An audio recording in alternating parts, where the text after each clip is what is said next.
Parmi ces élus, Xavier Breton, député UMP de l'Ain, il a fait le déplacement. Écoutez-le au micro de Florence Lozac.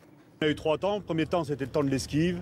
Ça a été on ne fait pas de débat, on refuse un référendum, on refuse des états généraux, on refuse une commission spéciale et on fait des auditions qui ont été tronquées. Puis on a eu ensuite le temps du mépris.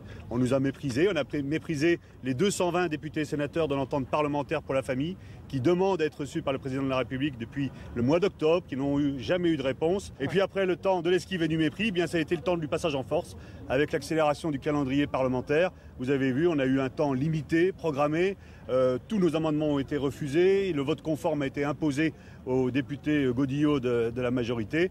Eh bien, là aussi, le passage en force, eh bien, ça fait résister les citoyens. Je suis parfaitement choqué d'entendre des élus qui, hier, défilaient avec nous dans la rue pour combattre des lois votées, ce qui est la démocratie. Aujourd'hui, venir dire « vous n'avez pas le droit de défiler, même pacifiquement, parce que le Parlement va décider ». Quand on commence à s'arroger des droits et qu'on les refuse aux autres, c'est le début de la tyrannie. Écoutez, on voudrait déboucher les oreilles de M. Hollande. Mais décidément, il est le plus grand sourd démocratique qui existe. Alors il est normal, puisque la loi doit être conforme à la volonté générale, qu'on fasse entendre que la volonté générale n'est pas en accord avec cette loi. C'est complètement institutionnel ce qu'on fait. J'attends du président de la République qu'il prenne sa responsabilité politique et qu'il suspende ce texte. Vous savez, même si le texte est voté mardi, il y a beaucoup de textes de loi qui ne sont jamais appliqués. Et je prends le pari que ce texte ne sera jamais appliqué s'il est voté. Et de toute façon, au-delà de cela, se lève le peuple de France dans une résistance pacifique qui fait qu'aujourd'hui, la France est en train de dire nous ne voulons plus de ces valeurs de 68. Cette France libérale, libertaire, ces valeurs-là, nous n'en voulons plus. Et ça ira bien au-delà de mardi. Vous voulez revenir sur les acquis de mai 68, c'est ce que vous êtes en train de nous dire?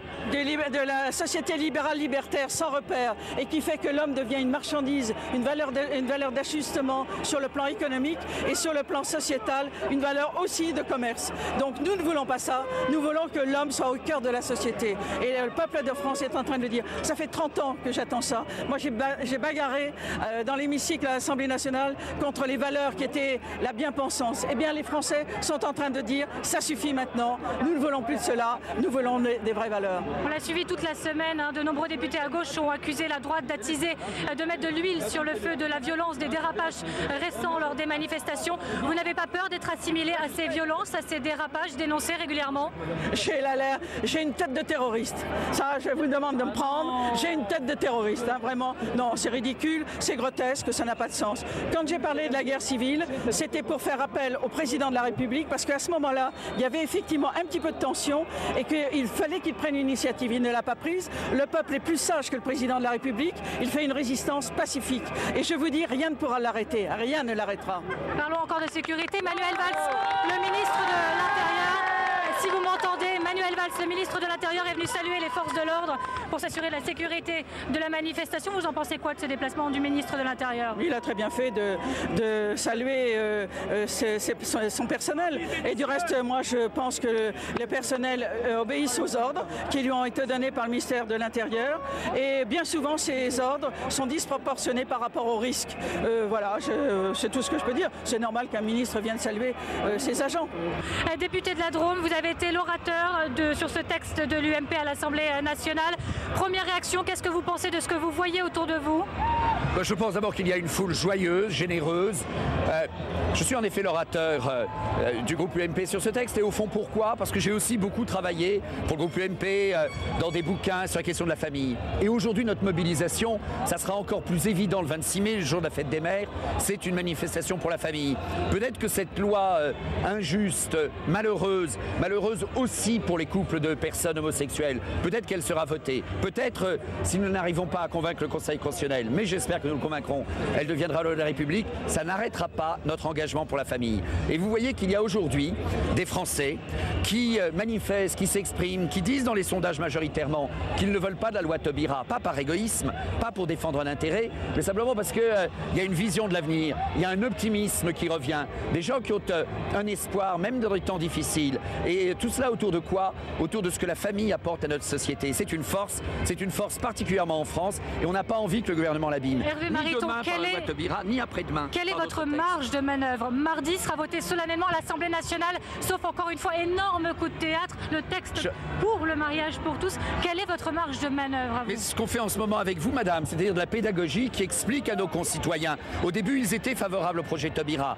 Aujourd'hui, majoritairement, ils sont contre, parce qu'ils se rendent compte que ça n'est pas un geste généreux à l'égard de personnes homosexuelles. Je le souhaiterais, mais ce n'est pas même le cas. C'est tout simplement, pour le gouvernement, une manière d'entrer dans tout un travail de sape de la famille. Et là, il faut qu'on montre au gouvernement notre capacité de résistance pour que le gouvernement lui-même se décide à un moment d'arrêter les frais. Le gouvernement veut mettre en cause les allocations familiales. Il veut mettre en cause le quotient familial. Il porte avec le ministre de la Famille, si mal dénommé, un projet d'éclatement du modèle familial. Je pense que déjà, notre débat en première lecture a limité les risques de gestation pour autrui, j'espère. Mais on a toujours un danger de législation autour de la procréation médicalement assistée. Vous voyez que dans la défense de la famille, le travail ne manque pas. Nous y sommes, nous y serons. On va parler de la mobilisation des élus UMP. Ils ne sont pas très nombreux en tête de cortège aujourd'hui. Qu'est-ce que ça vous inspire? J'étais ce matin dans ma ville à Cré, dans la Drôme. J'y serai encore demain matin. Vous pouvez concevoir aussi qu'un député ne peut pas manifester à temps plein. Je suis l'orateur du groupe sur ce sujet. Il est donc de mon devoir d'être là aujourd'hui. Mais rassurez-vous, le 5 mai dans les régions, ce seront des manifestations régionales. Il y aura un très grand nombre d'élus UMP, mais d'élus centristes aussi. Puis quand les élus de gauche veulent, ils sont bienvenus. Vous savez, mardi, je porterai le pouvoir à l'Assemblée d'un collègue de gauche. J'ai rencontré régulièrement des élus et des parlementaires de gauche sur ce sujet aussi. Ils, pour quelques-uns d'entre eux, très courageusement, votent contre. Et pour d'autres, ils se rendent compte le piège dans lequel l'exécutif les a mis. Alors, Hervé Marito, on a senti aussi une gêne à l'Assemblée nationale toute cette semaine, à droite, concernant les violences, les dérapages de fin de manifestation. Chaque parti en gros accusait l'autre d'être responsable d'une forme de radicalisation. Malaise également à droite, fallait-il manifester ou pas? Qu'est-ce que vous en pensez? Vous n'avez pas peur d'être assimilé à ces violences de fin de manifestation aujourd'hui? Il n'y a pas de malaise. Ce ne sont pas des violences de fin de manifestation, ce sont des personnes qui n'ont rien à voir avec la manifestation, qui se greffent dessus. Soit des extrémistes, je ne sais pas, de gauche ou de droite, j'en sais rien, soit des provocateurs. Ce que je constate simplement, c'est que ce qui se passe depuis quelques semaines, c'est la démonstration lamentable de l'incompétence du ministre de l'Intérieur, qui aurait dû démissionner depuis longtemps, incapable de gérer la manif du 24 mars, en prenant de manière méprisante le sujet du défilé. D'autre part, vous avez bien vu pendant toute cette semaine, ces excès particulièrement mal encadrés, mal prévus, mal surveillés, mal gérés par les forces de l'ordre, parce que manifestement elles n'avaient pas les instructions convenables pour, et à côté de ça, des forces de l'ordre dans des proportions invraisemblables, auprès de braves gens totalement paisibles, généreuses, et parfois quelques jeunes qui restent quelques instants de plus à allumer des bougies sur la pelouse des Invalides, à chanter des chants ou à mettre 3 tentes autour du Palais Bourbon. On l'a compris, vous considérez que le gouvernement est responsable d'avoir attisé un peu ce climat. Manuel Valls était là il y a quelques minutes encore pour saluer les forces de l'ordre. Justement, vous en parliez, qu'est-ce que cela vous inspire cette fois? Eh bien, je peux vous dire que les forces de l'ordre que j'ai rencontrées à plusieurs reprises, en dehors des défilés et lors des défilés, nombre d'entre elles sont particulièrement mal à l'aise et se demandent bien ce qu'elles font là. Elles ont parfaitement en tête que, 1, tout ça est très mal géré par le ministre de l'Intérieur, que 2, les déploiements excessifs, là où il ne faut pas, c'est inefficace et ça coûte de l'argent, et 3, qu'elles auraient mieux à faire, et nombre d'entre elles sont en pleine sympathie avec ce beau mouvement. Ce que nous voulons, c'est que les millions de Français, ils sont majoritaires dans le pays, qui ne veulent pas de ce texte, sachent que nous sommes prêts à manifester jusqu'au bout. Et qu'après le vote, nous irons au Conseil constitutionnel. Et après le Conseil constitutionnel, nous continuerons l'action. Car ce qu'une loi fait, une loi peut le défaire. Et lorsque nous reviendrons au pouvoir, il faut que ces Français qui nous ont fait confiance sachent que nous sommes décidés, dans la sérénité, dans le calme, mais décidés à faire en sorte de changer la loi lorsque nous reviendrons au pouvoir. La gauche vous accuse en quelque sorte d'attiser le feu, de mettre de l'huile sur le feu vis-à-vis des violences, des dérapages de ces derniers jours. Certains même à droite cette semaine, on l'a senti, ont été gênés par la situation. Vous ne l'êtes pas visiblement? On ne peut pas accepter ce que vous venez de dire. Pendant les manifestations de la gauche, souvenez-vous, il y avait des casseurs avec des barres de fer, des voitures brûlées, des magasins pillés, des gens cagoulés. Est-ce que vous avez vu ça pendant les manifestations? Jamais. Il y a quelques groupes d'extrême droite qui essaient d'en profiter. Il revient au service d'ordre de la manifestation et à la police nationale qui les connaît parfaitement, de les empêcher de rentrer dans la manif. En tout cas, nous ne nous reconnaissons pas dans ces gens-là et nous n'acceptons pas qu'ils viennent manifester avec nous. Il faut donc que la police intervienne, car ce que nous voulons, c'est des manifestations calmes, sereines, mais déterminées. Changez ou partez avant qu'il soit trop tard. Nous nous retrouverons le 5 mai en région, le 26 mai ici à Paris. Immensément nombreux pour la fête des mères. Est-ce que M. Payon et Mme Taubira vont venir expliquer dans nos classes aux enfants de CP comment est-ce que 2 hommes peuvent avoir un bébé?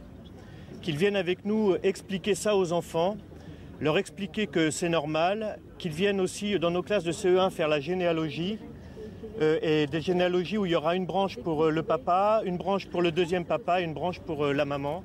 Voilà, nous sommes là pour redire que ce projet de loi touche à des fondements de l'éducation et que nous ne pourrons pas faire ce métier si tous ces repères-là sont brouillés.